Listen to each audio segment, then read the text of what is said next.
Welcome to Wellplayed Podcast, a podcast on all things playful and joyous. The Wellplayed group is made up of educators passionate about making learning immersive and fun. Today we have John Meehan back with us. John, if you could give yourself a brief introduction, that would be excellent. Yeah, so my name is John. I teach high school English at Bishop O'Connell High School in Arlington, Virginia. I'm a high school English teacher, 11th grade, and fully gamified in my class, thanks in large part to Mr. Matera. So thanks, shout out to Mike. And I'm also a high school instructional coach, so we have a faculty of 98, and I work pretty closely with about 30 a month. Just trying to change the game in education, getting students engaged, putting that student-centered pedagogy, all the buzzwords, but like really living it. So I geek out for this stuff. Right? Yeah, right. It's you don't do it for the money, you do it for the love, and I love this stuff. I could talk about it for hours. Awesome. John has a new Twitter handle, so we want to make sure everybody gets this one from the last podcast.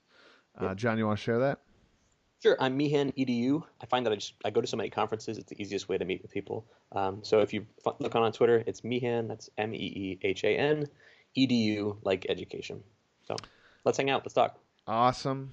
So today, kind of a special day. If you're hearing this podcast in the normal channels of iTunes, SoundCloud, however you listen to the podcast, well, then that's going to be about the same.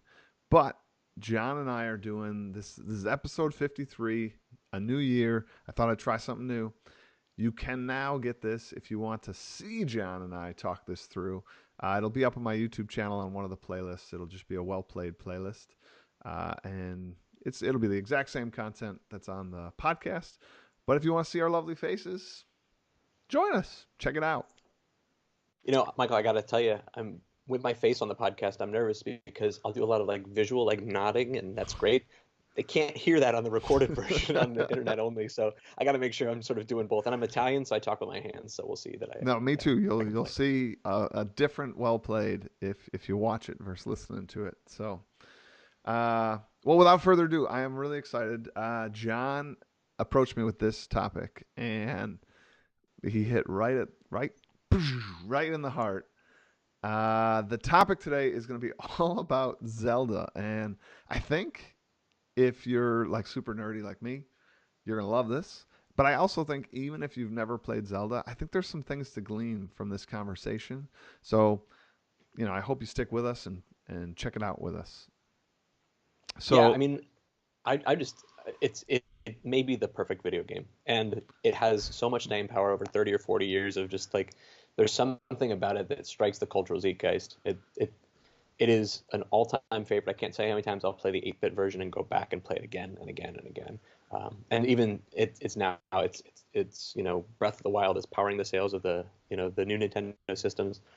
There's something about Zelda that works, so I'd love to geek out and talk about it and figure out how we can steal all of that cool stuff into our classrooms at any level, because it's amazing. That's right. So for me, I mean, I'll fully admit I have not played every Zelda because I never owned a Super Nintendo. Same. So I've missed those Zeldas, but I think We played... lost about half of our listeners right there. You know that, right? Well, no, you guys can comment not about our poor choices in not having a Super Nintendo, but you can comment about how awesome that game is. So I will say my favorite video game of all time is Zelda on the original NES, and you can now play that because they re-released the NES Classic. So if you missed that opportunity, you can pick it up. It's so awesome. It's this like top down sort of. I mean, it's this like, yeah. I mean, it's part like puzzler and it's part platformer, right? It's an overhead view of an open world sandbox with a very, limited graphic set, right? So what it does is it just drops you in with no explanation, and you just sort of walk around and find your way into stuff. So I think by design, that's how the whole game series kind of works. Yeah, like that's one game that I actually often steal. Like, so when we're talking about attaching this to our class and things we could steal from it, I always talk about how in Zelda, you don't have to sit through this like tutorial. You get dropped in the world on the first screen, and on the first screen there's sort of like a rock formation to the south, so you can't go to the bottom of the screen. There's a little door up, like a little black door that you could kind of go in, and then there's three paths, so you can go left, right, or up. Yep. Um, and I don't know, I naturally went into the black door to see what that was before I checked out the three others. But even if you didn't, you could double back. But I that you go in that door and right away you're presented with something, right, John? Yeah, so there's an old man who has a sword in there, and he says it's dangerous to go alone. Take this, and instantly I'm hooked on this game. I love so much about what Zelda does because it's so zen, it's so stripped down, right? The the creation story of how they came up with that was like early in the test phases, people were reacting negatively because they had played Mario, and you play Mario, and they shape the mushrooms like the Goombas, so you deliberately jump on them like by habit, and you grow and you sort of learn the rules of that game. Playing Zelda, and early in the game feedback, people were kind of confused about how to approach the game because you can go up, down, or sideways. And what the game creators did, the apocryphal story, I don't know how true it is, but Miyamoto said, take away the sword, because originally he had given you a sword when you started the game and you walked around slaying dragons or monsters, and people found it wasn't particularly fun because they felt like they were leaving or losing quests or forgetting stuff. So he took the sword away, and he's like, people will figure this out, and then they're going to figure out that the game wants you to figure stuff out, so it will encourage you to explore it. And I don't know about you, but like Love it. every single video game I've played ever since then, before I ever leave a room, I make sure to check every last stinking corner, like every Tomb Raider, every Mega Man, every like how powerful a lesson that is. And that's 30 years ago, man. But like I think in a classroom you want that for your kids. You want to say, "Hey, are we sure we checked everything on this page before we turn the page?" You double sure. All right, now let's go. Wait. And that's, I mean, that's really empowering as a learner, right? Yeah, and I think your story also sort of shows us too the this how empowering it is when you sort of discover something and then that drove, right, like that drove the game to the ultimate success it had, uh, merely by changing an old man giving it to you on screen two versus just starting with it. I mean, and that shifts how the game gets played and kind of how it inspires you to say like, well, what else is out there, you know? And then yeah, Yeah. the game is loaded, and I absolutely love Easter eggs. That's one of my favorite mechanics Hmm. in in my class, in gamification in general.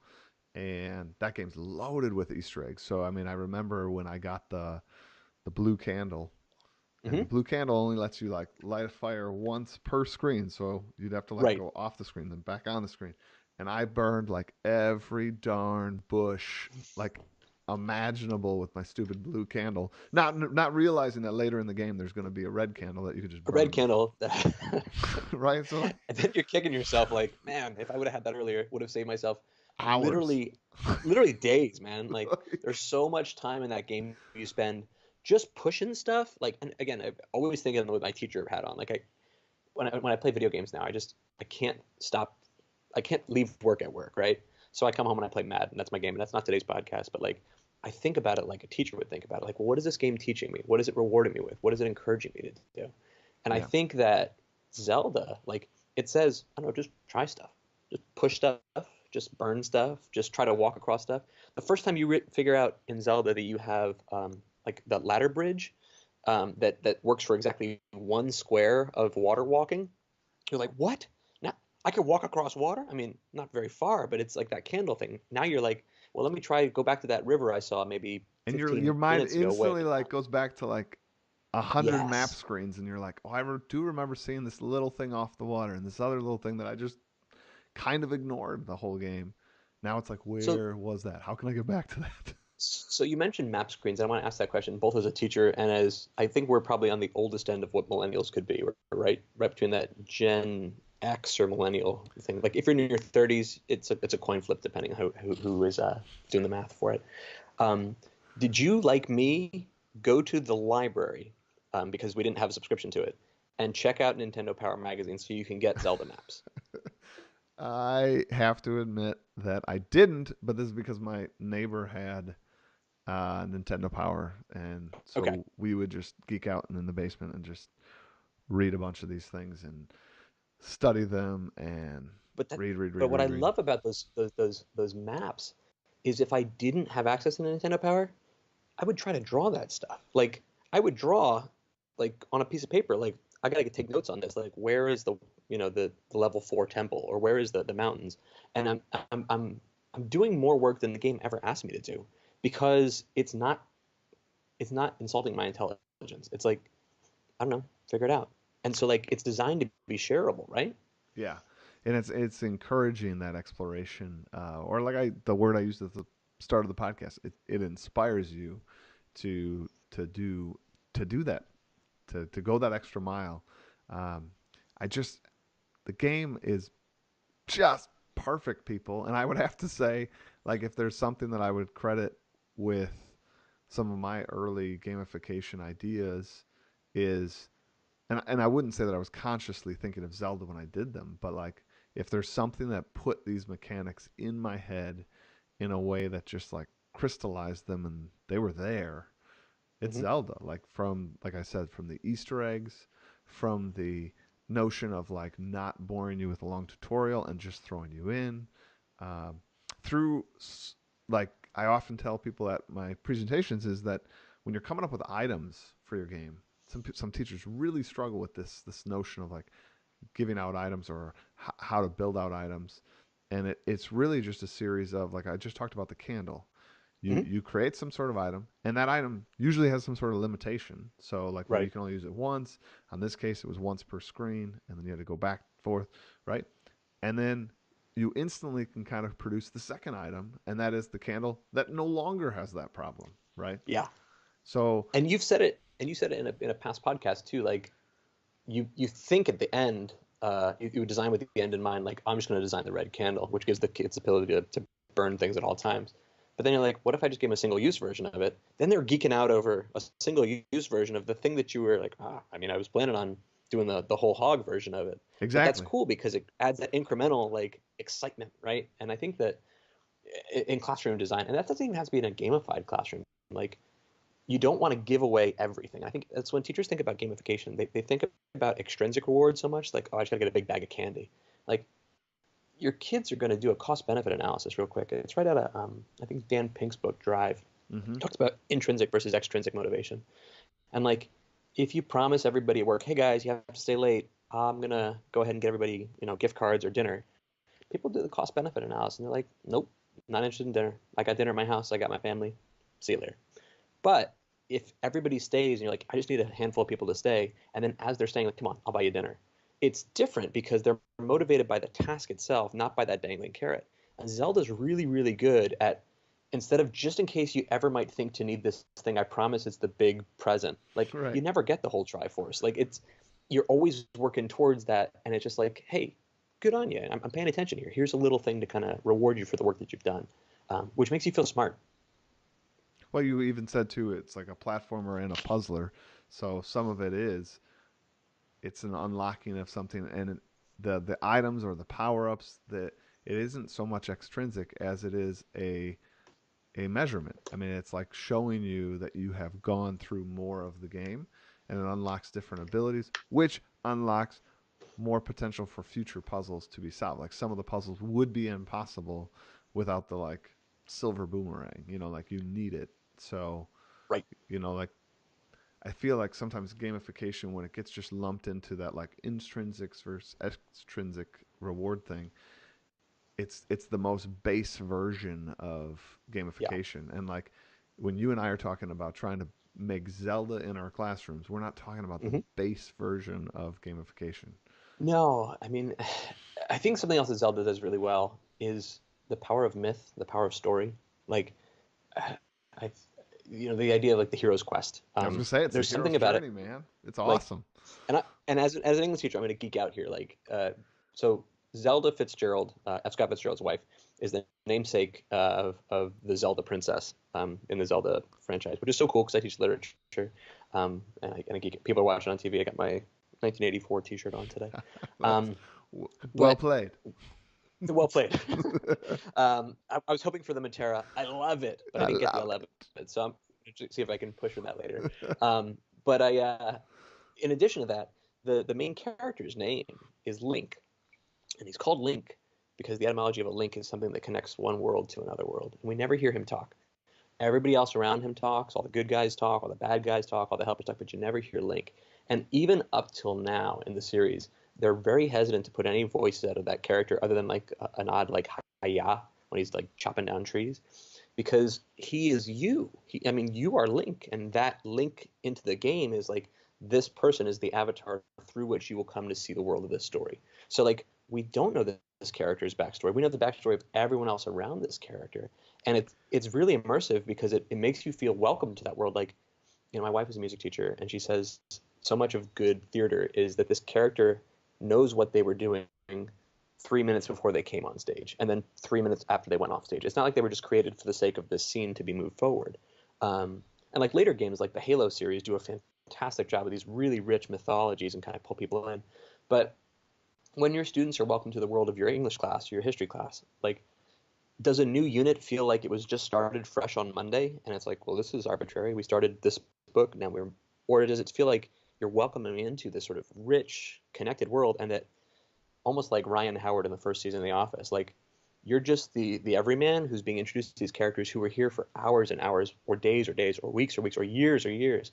Like, that's a really cool thing as an educator and as a student to be like, you're here and there's a legacy that sort of predates you and there's a story that you're becoming a part of. Yeah, I mean, well, I got a lot to process there.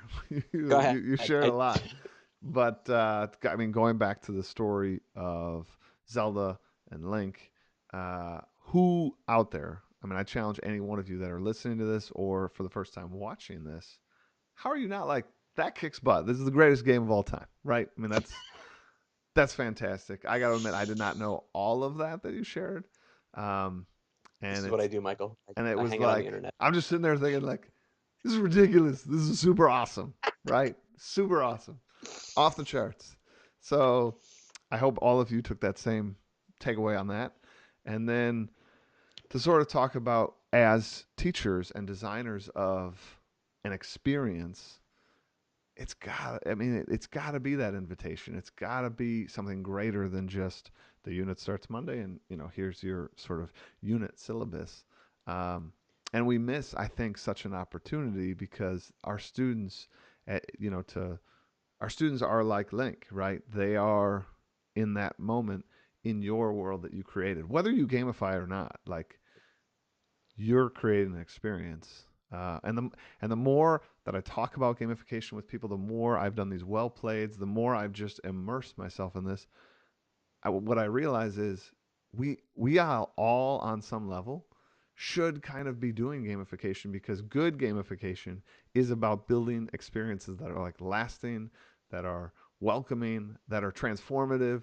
So like, if you don't want to give out items or badges, you don't want to do a leaderboard, fine, fine, fine. But like, create an experience, like, make it welcoming. Can I Like, put can I put you on blast for a second, because I think 2 weeks ago we had a chance to meet up in person at ASCD, and if you guys have never been to like a conference, it doesn't matter what the conference is, like just connect with other educators. It's just so powerful. Like your people you see on Twitter, like they're real, and it's so cool to connect with people who are smart, people you're reading and tweeting, and like we get stronger together. And I think that idea of like the old man giving you the sword, makes you feel like, hey, I have a tribe. That really helps you connect.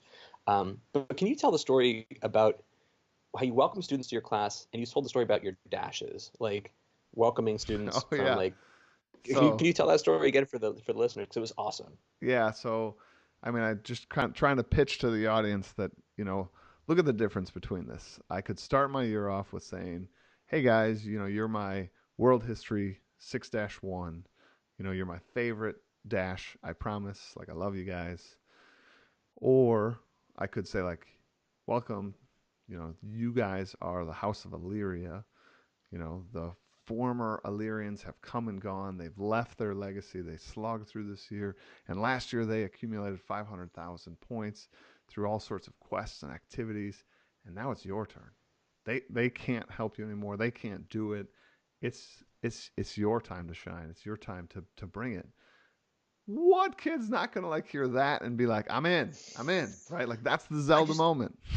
It's so smart, Michael, because what it does is it says like there is a mythos here and there's a world that I'm welcoming you to, And what you're doing without doing it is like the movie trailer voice. It'd be great if you can like, add some Conjure sound that effects up. here in the podcast, right? Like in a world where like that's it. It's like in a world where we're students, adventurers, explorers, traveling through time or traveling through history. It's like immediately again I talk about that link, right? Link is you are now that person who lives this story, and like you say in your pitch or in your story, like what will your legacy be, like what will your story be to add to this rich tapestry, this history of this kingdom that exists, years, but it really feels older than itself, right?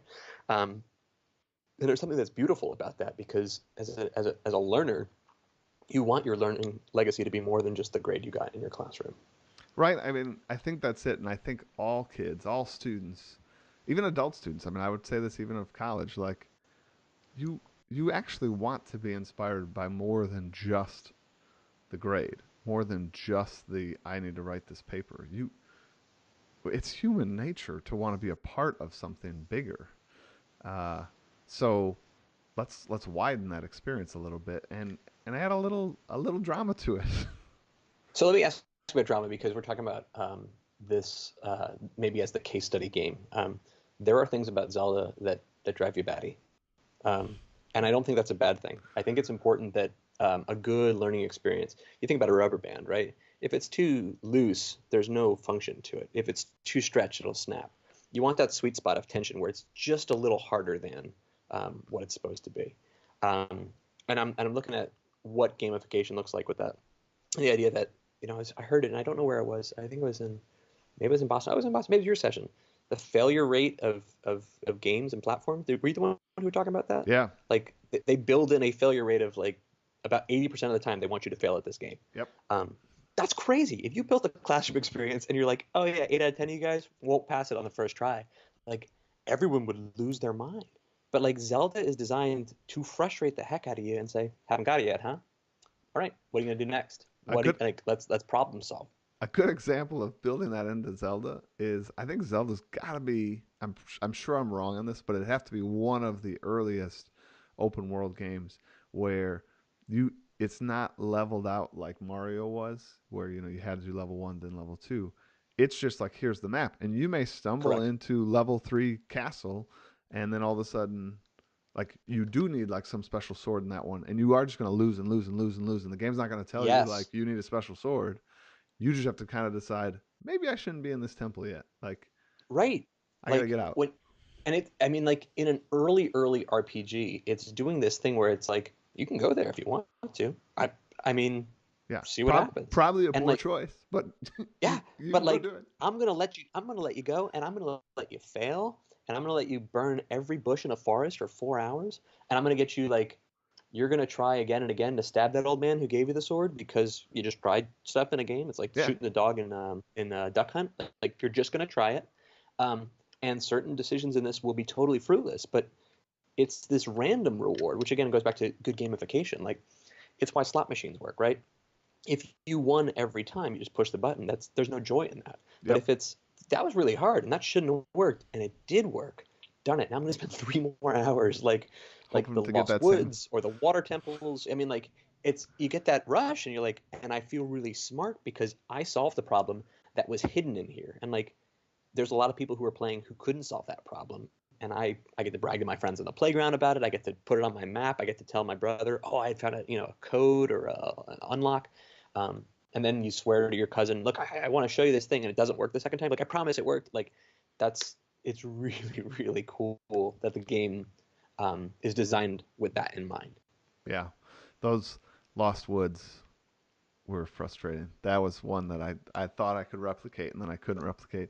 For those that haven't played it, it was again if you picture each screen, you can do something like go up, down, left, right, and then the new screen would show up. It was this thing where it would be a repeating screen. It looked like the same forest, but if Yep. you followed a certain pattern, like if you went over and then up and then over or something like that, you would get to the Lost Woods. But if you took any other path, they would just continue to show you the same. It would look like the same forest every time, and you'd eventually just turn back and you'd be instantly back. And you'd be Right. like, I guess I didn't move forward. That's weird. So like that's how it gave you a hint that there must be something going on, but it didn't tell you what you had to do.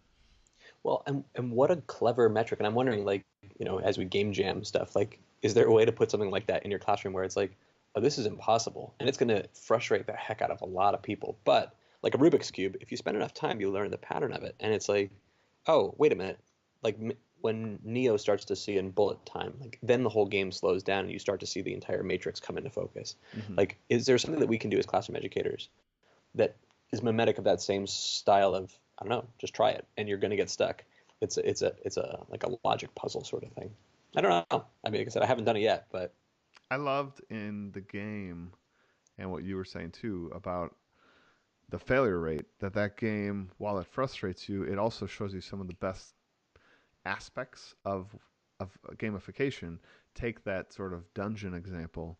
When you lose, when you die in a dungeon, you just automatically start over at the start of the dungeon. So yeah. on one hand, it doesn't make you have to like go all the way back to the starting screen and have to spend 7 minutes going back to that temple. But on the other hand, like, ooh, you might have been like one screen away from like beating the temple, and now you have to go all the way back. So I think as an educator too, people slag on or dog on this idea of like teaching to mastery or like infinite retakes with this idea that you create a no accountability culture. And what I'll say to that in response, and Zelda teaches me that, is like, yeah, but you know when people quit playing a game, when it stops being fun at a certain point, and there's a certain part where like I need to call it a night on Zelda, even though I'm that close, because I now have to start that temple all over again. It's like it's not fun to have to do infinite retakes on a test. Like Nope. you're giving a child a chance to lean in and learn more and like, yeah, learn from your mistakes and correct it. But like the third or fourth time you die in that temple, you're like, man, you know what? I'm gonna play outside for a minute. Just not gonna play Zelda because there's that frustration point Yep. I'm not eclipses going your anywhere. willingness. Yep. Right, you know? And like you know you can come back to it, but I think that's important because so many of the critics of like these retakes, you know, are like kids have to learn on the first try. And like SAT doesn't take the average of two scores. SAT gives the best of those two scores. But you know it's not fun?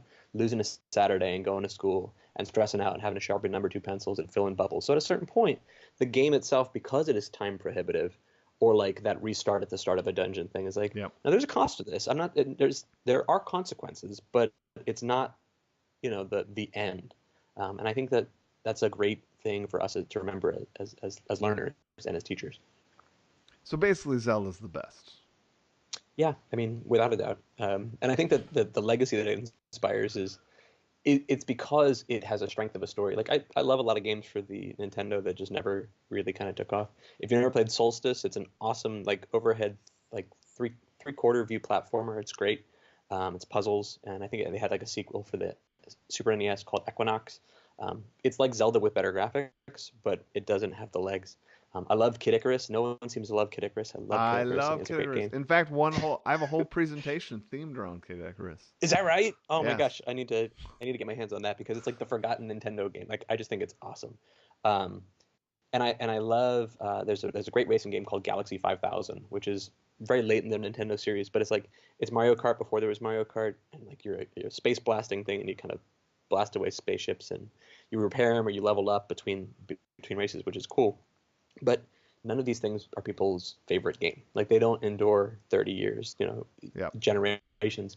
So there's something about Zelda that just works. And I don't know what that magic formula is, but like if a kid talks as fondly about my class in 10 years or 20 years down the road as I talk about my experience in my cousin's basement playing Zelda and like writing down on chart paper like where, you know, temples are, then I've succeeded as an educator. I mean, Yep. that's a very powerful legacy to leave. And I think that's what I don't know. That's the drum I keep beating is that like if we build experiences, this is what's going to be talked about, tomorrow in the lunchroom, but it's also going to be talked about in the dorm room, you know, 10 years from my class. And I think there's something to be said about that, like creating those kind of moments, those kind of memories. It far extends beyond just the lesson and just the unit. So I think those things we should all take a look at. But Yeah, brother. but now, unfortunately, sadly, we have to wrap up this Zelda game jam, which is really hard for me because like we have talked about 1% of what I wanted to talk about Zelda because it is so amazing. But maybe John and I will continue to wax poetically afterwards. We can have a continue or an extra life or something down the line. There you go. But all right, so reflection time. Here we are. Here we go. Uh, the quote comes from Zelda itself, right? I had no choice. So this had to happen. This is like the main sort of ethos of the game, really. The quote is, have the courage to seek the wisdom that will grant you power. Um, how does that hit you in the wider sense, in the teacher sense, not the Zelda sense? So I think the answer is it's it's about courage to explore, which is the heart of what that game is. It's if you go to a conference, is a really good example of it. Like, go into that conference with an open mind. If you're checking out Twitter, even if you're just lurking on Twitter, like, lurk and learn stuff and like ask those questions that are where the power is, right? It's You didn't think that this would be what you were looking for, but now that you think about it, you can never go back because it just unlocks new secrets. And it's like Robert Frost, like, two roads diverge in the wood, and he takes the one he thinks is less traveled. But he says, I saved the one for the other day, but knowing how roads go, I know one road's going to split into split into split, so I might never go back there. Like, you have to have that courage, and Zelda's so great at that. Like, explore everything you can in this room, and when you're done with this room, leave and figure out where you need to go next. And that's really empowering as a teacher, as a learner, as just trying to be a better person. Giving yourself that permission to unlock new doors, I guess. Yeah, for me, it's very similar. This game is like woven into me. It's a huge part of my past, and it arguably is a huge part of my presence, cause or present, cause this is this is my book. I mean, to be honest, like, it is about seeking, exploring experiences, right? And in through all of those, I'm trying to encourage you. I'm trying to encourage myself to have the courage to seek that wisdom, to forever be changed, right? As you were saying about the roads, I would just say that you can't go back and take that road because you are never going to be the same. You will never be presented with those roads again, because you've grown, you've changed, you have new ability, new talent. There'll be other choices in front of you, but never the same. So, I hope that we all continue to have that courage to seek the wisdom, and that it'll grant you power. And I don't mean power in any sort of manipulative sort of way. It's just like that self power, right? Like that you're stronger, you're better than you ever were before. And what you did matters. I mean, that's it. That's that you're a part of this story that's bigger than yourself. It's a perfect game, and it's a perfect place to start a conversation and really to start an education, which is awesome. All right, people. I gotta thanks John. Thank you so much for coming on the show. This is your second time, and looking Yeah. forward to another one. And everyone, it's truly an honor, pleasure to start here year two of Wellplayed podcast with you guys. And for those of you for the first time joining us via video on YouTube, leave a post below. Let us know if you like this, if this works. If it doesn't, well, I guess that's still valuable information. Let us know. It's really an honor to have you guys each week. Uh, I love these conversations. I love hearing from you guys afterwards. I know John's the same way. Um, this is the stuff we live for our classrooms, for our kids. So it's an honor having you listen, learn, and play with us each week. I hope next week's no different and that you're here. So peace out. Thanks, guys.